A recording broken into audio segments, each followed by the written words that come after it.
So our next speaker, a friend I've known for, 15 years, known him forever. We go to NAEA events together. He lives here in Phoenix. He's always been super successful.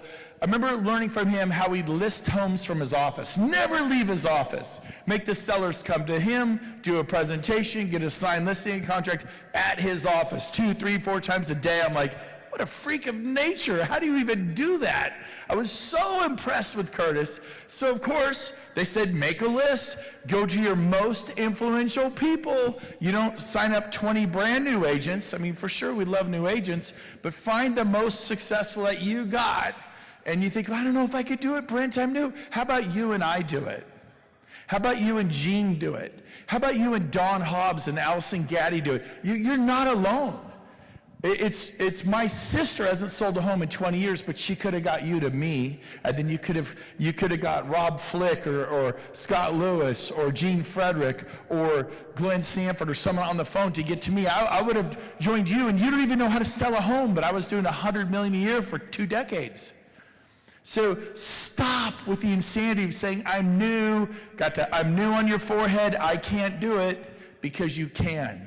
And so Curtis was my big whale. I called him, I was a little nervous, but not too much. And I did the old save me beta test. Curtis, I'm thinking about leaving Keller Williams Insane. I need you to stop me. Stop me from doing something stupid. And I meant it. I was pretty happy, corner office, happy, business is cranking, life is good, going to Maui. James, how many golf trips do we go on a year? 3, 4 golf trips a year? Anyways, 3, 4. He says 6. He's probably right. We were just, life was good. Stupid EXP comes. Got to do this EXP thing. Just kidding. So Curtis decided to look at the model for me, and he was one of the original 8. I wish I'd done 18. Do save me beta test. Do it.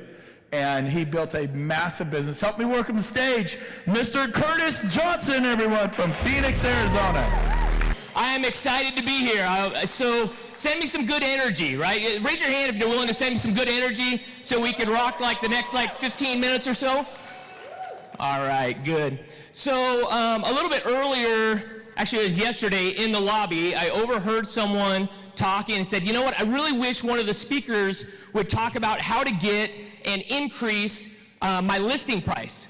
And I just thought, well, that's not where we're at, right? Is about 99% of the trainings in real estate are designed to keep us on the treadmill, just moving faster, right? So that's not what this is, right? This is about trying to get off that treadmill if you want, to give yourself some options. And this is not about being kinda in. This is not about average growth. This is about elite or all-in elite growth. Right? That's what we're looking for. That's what we're doing. So October 11th, 2016, did Brent just walk out? Is Brent still here? He just walked out. Okay, I got something for him in a minute when he comes up.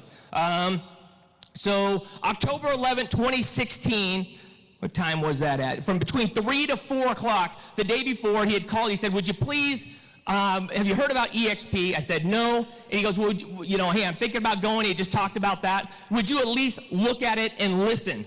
And I said, hey, man, I just barely moved my company over. I'm not interested at all, like 0% interested, but I love you, and I will listen. He said, hey, that's all you got to do. And so we got on the phone, and he had a 3-way call. We went through it, and I was not interested at all.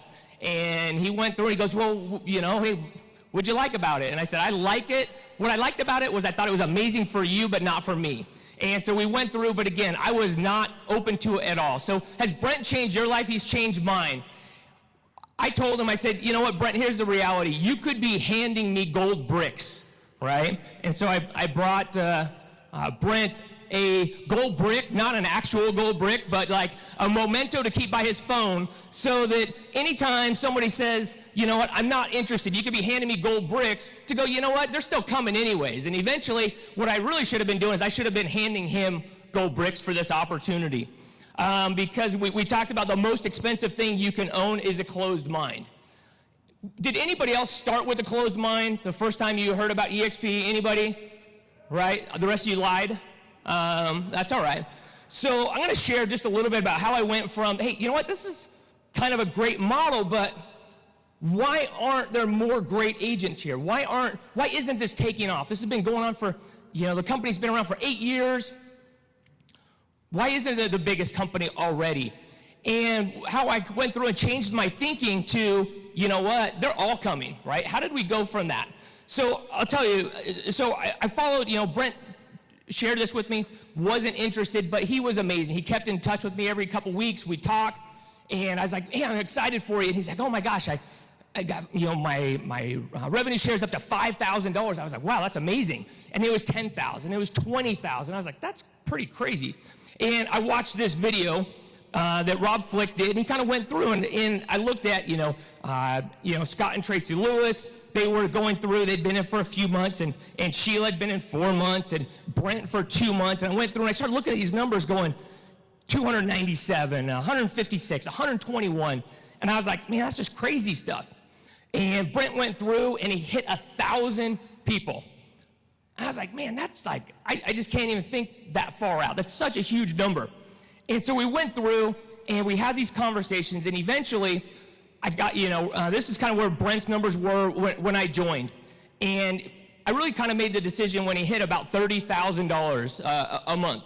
What I was going through is the end of 2017, beginning of 2018, I was looking at this, and here's what I thought. If you can see that little red circle, that's about where Brent was when he first shared this with me. And at the end of that, that's where I joined when there was 6,000 agents. And I thought, oh my gosh, it's too late. Anybody else think that? Hey, you know what, it's too late, right? Do we hear that all the time right now? We still hear that all the time. So I was going through, and I knew I wasn't Brent. I wasn't a great recruiter. I really wasn't even a good recruiter, but I knew that I could meet with people, and I could follow the system, and I could bring some people over. So I talked to my business partner, Chuck. We went through, and we figured out, I said, you know what? Yeah, I'm going to go. I'm going to go do this. Made a big announcement, January 2018. I had my goal. This was my goal. I said, I talked to my wife, and I said, honey, I want to do something again. And she's like, yeah, here we go again, right? But she said, I think this is good for you. And she said, what's your goal? And I said, well, my target, I want to get to $5,000 a month my first year. And then I'm going to get to $10,000 my second year. And then maybe sometime between my third and fifth year, get up to $15,000 a month. I thought that would be pretty good. So I started out, I brought my team of 20 people over, and another team came, and a couple other people came, and I was at 0. Has anybody started at 0? Like everybody in the room? Like 4 people? Come on, who here started at 0? Right? We all did. We all started at 0. And I went through, and I was like, man, you know what? Where am I at?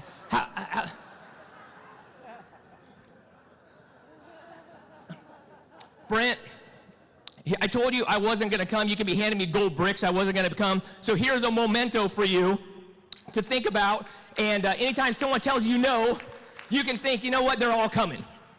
But I'd been in just a little bit, and I'd been in 45 days.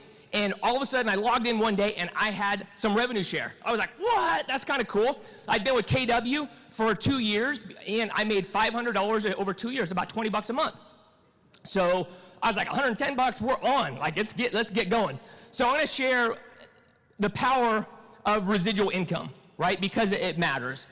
So August of 1984, or actually the summer of 1984, the Olympics were in California. And that's where I grew up. You had Michael Jordan, you had Carl Lewis, doing some amazing things there.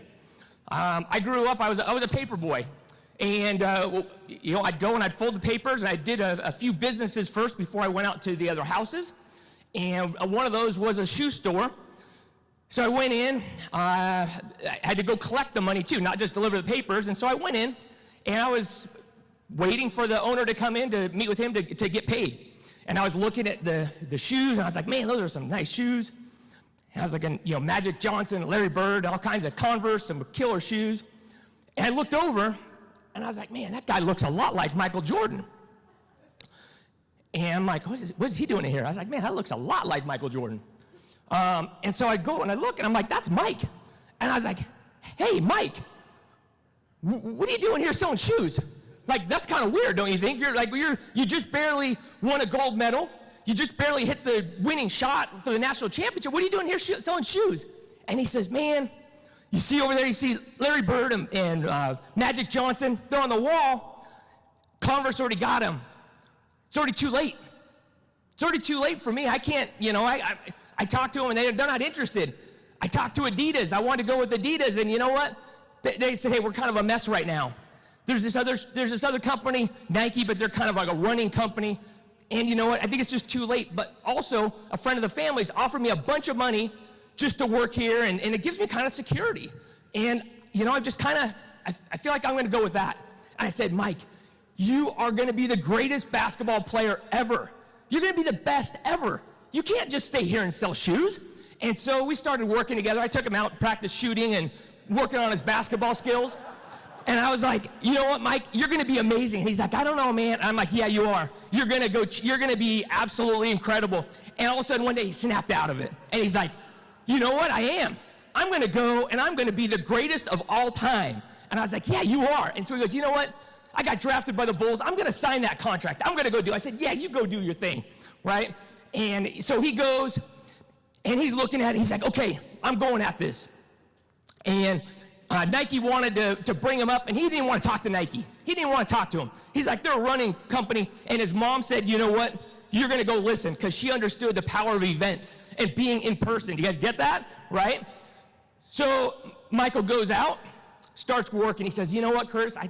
I think this is bigger than just signing a contract with Nike. I said, what do you mean? He said, well, what if I didn't just get paid a salary? What if I got some revenue share for each shoe sold? I said, well, that would be incredible. So everybody talks about he got paid $500,000 a year as a contract from Nike, but what they don't talk about is he also got revenue share. That makes sense. So the Air Jordans come out, $65, and he sent me this shirt. I thought that was nice of him. That's Michael. That's not me, just in case you're wondering. So Michael's out there, and I was like, man, I love those shoes, and those are awesome. So some people think this was Spike Lee in these commercials, but like they needed a double, right? So I'm going out, and I'm like, Mike, you're going to be absolutely amazing. You're going to absolutely change lives. And they expected to make $3 million, and they did $126 million in sales that first year. So here's the takeaway from this, or one of these. Michael Jordan was the highest paid basketball player for 2 years, 2 out of 15 seasons. He made $90 million playing basketball, right? Let's equate that to us going out and making commissions from selling houses. He made $1.7 billion in revenue share. Right? You guys get that? 1.7 billion.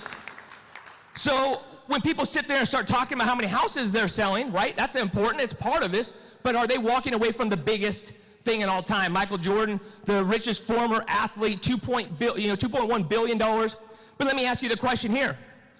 Obviously, I didn't meet Michael in the shoe store. But what if, just like he had amnesia, what if you have amnesia? What if you're playing small? What if you are the best recruiter of all time, but you're playing small, just hanging out, being an average agent? What about that? What about if you're just like, you know what, there's some security and other people, it's too late, the bigger opportunity's gone. What if you're supposed to be better than Gene, right? He's the legend. What if you're the GOAT? What if, right? And you're just hanging out being average. Look at this. Dave, Gary, and Glenn, right? Dave Lineker, Remax, became a billionaire through revenue share. He gets paid, doesn't matter if people are profitable or not, right? Same thing, Gary gets paid off the top, doesn't matter if an office is profitable, all right? Glenn, through revenue share, right? And he's also giving that back. So, again, in my journey, big changes happen at big events.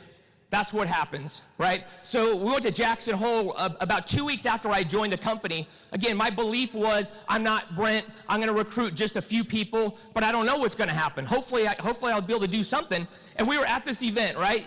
Jay, you remember this? Right? It was amazing. It was freezing cold, right? But it was awesome. And we were going over, and I think this was from Albie right here, hey, you can snap out of it in just a second. Right? You can go through and you can change your paradigm from, you know what, I'm going to just go through and sell a few homes to I'm going to go out and absolutely blow it up. Because what we did, we spent a lot of time, and we were looking at all these huge numbers, but what we really lost track of before that was the power of duplication and the things that we could control. We can't control a lot of the growth. And we looked at Rob Flick's numbers, and he had 37 people sponsored. He was making a lot of money. And everyone talks about the 2,862 people he had right there. But what we miss is what is the value per frontline agent? That's where the power is at. We get hung up in these big numbers, but what we really need to be able to control is the smaller number, the thing that we can do every single day, right? And Rob Flick in his videos going through 1,600 agents, but he had recruited 34. That's where the power of this is at, right? He started with 4.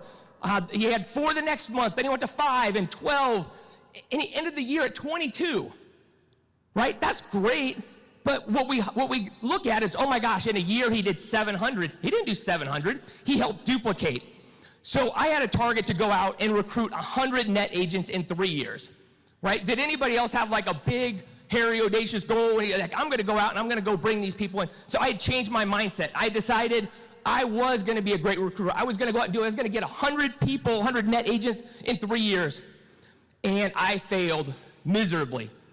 Right? I failed terribly at that. Right now, I've got 59 frontline agents that are active in the company with that. So again, we're having a competition to see who's recruiter of the year. I am not in the running. 1.5 agents a month. Everyone's like, oh my gosh, Curtis, you're so amazing. I'm like, nope, not very amazing at all, right? 1.5. I think almost any other company, if you were a recruiter, you'd be fired. You would be, right? You'd be like, sorry, you just can't stay here at 1.5 agents a month. You need to go, right? But instead, inside the system, this was just recently, 4,977. And I told James, you know what, here's the deal. If I don't hit 5,000, I'm not going to come up on stage, and I guess maybe Gene rounded up, I don't know, to 5,000, right? So we'll go with that. But that's a lot of money, right? 200,000 plus. It's going to be 300,000 pretty soon. Again, that's life-changing. So let me give you a couple key points to go away with right here. Write down the word and. Write down the word and. A lot of people talk about the model, and I don't want to discredit the model because the model works. But what is this? What's this logo? Which company is this? Yell it out. Nike. Okay, it doesn't say Nike, but you knew, right? What about this? What logo is this? Air Jordan, right? So let me just tell you about this. It's not Nike or Jordan. It's Nike and Jordan that make it powerful. Let me just tell you, it's not EXP. It's not the model or you. It's EXP and you, and I call it your board of directors. When you look and you combine those, that is the secret sauce. When you look at who's on your board of directors, right? Have you ever had a board of directors before? I got Gene and Rob and Sheila and Brent and Cliff and Albie and Jay and Mike and Chuck and Angela and myself and then everybody that partners with us. That is a team you can't beat, right? And so what you need to do is if you want to attract people, you have to be attractive, right? That's what Jim Rohn said. You have to do that. So even if you're like, hey, not very attractive, what do you need to do? You need to go and you need to find who is on your board of directors that is attractive with that. We've talked about this. It has to duplicate. So let me just ask you with this. If you had 10 clones of yourself, how would your business be? Would it be amazing? Would all 10 be here? Right? What would happen? So hopefully it would be amazing, right? And they'd be doing the right activities. Have you guys ever heard this before, right? Give a man a fish and feed him for a day. Teach a man to fish and feed him for a lifetime. Has anyone ever heard that before? It's true. It's powerful. They didn't tell you the rest of the story with that. And I'm going to tell you the rest of the story with that. Is if you're going to be spending your time in attracting agents, where do you spend your time? Where do you spend your time? And the secret to how I was able to grow a massive organization in just a little over 3 years is agent recruiting and duplication is like teaching a dog to fetch. Okay, that's kind of weird, Curtis. What are you talking about? Teaching a dog to fetch? What does that mean? Well, if you're going to teach a dog to fetch, what are you going to do? Right? Has anybody seen an agent like this you're trying to teach to fetch? Right? I know I have. I'm like, come on, do you know how amazing this is? You're like, yeah, I'm just gonna lay here for a little while. So if I'm gonna teach a dog to fetch, what I'm doing is I'm looking for the black lab that's running out of the lake with the ball or a stick in his mouth, wagging his tail, going, oh my gosh, I can't wait to go chase and fetch stuff. That's what I'm looking for. I'm looking for the dog that already wants to do it, right? Go out and recruit recruiters. Go out and find people that already go do this and look for the black labs, right? Is Nolly in the house? Nolly? Oh my God. Right? Black labs do matter, right? Go out and find the black labs. Go out. Stop trying to get people that don't want to do this, right? So here's the rest of the story. Give a man a fish and feed him for a day. Teach a man to fish and feed him for a lifetime. Teach a man to fish, and you feed generations. You feed generations, and that's what we're doing. So you've heard about in the red book is that you need to have 3 key hires. In this, you need to have 3 key partners. 3 people that you go out and you help them go out and create generals. And that's your job, is to go find 3 people, 3 black labs that want to blow this up, and you help them go out and you help them duplicate and find 3 more. A lot of people like to get up or just talk in the hallway like, oh, Curtis, I've blown it. I've done all this other stuff and I haven't done it right. And I've been here for 2 years and I only got 10 people, and like it's a confessional. I'm like, it's not a confessional. It's not. Put your stake in the ground right now and decide never again. Decide right now that you're going to give yourself the grace to start over, start today, and to start to prepare to have the life that you want. Start now, right? Start with hands shaking and voice quaking. But when? Start now. When I started, it was a lot of theory. It was a lot of ideas. And it was a lot of, Gene did this. And, wow, people are going to go do this. And people go, well, what about if there's some other knockoff companies out there? Aren't you scared about it? And I'm like, heck no. Are you kidding me? Do you know why I don't care? Do you know why I'm so optimistic about EXP? Because when we started, there was only a few stories. They were good stories, right? Blockbuster, it was amazing, good stories. But guess what? Look around the room. Right now, we've got thousands of millionaires and billions in net worth with that. So go ahead and stand up right now. Get off your butt. Come on, stand up real quick and get loud if it's time for the world to hear your story. Come on! All right, thank you.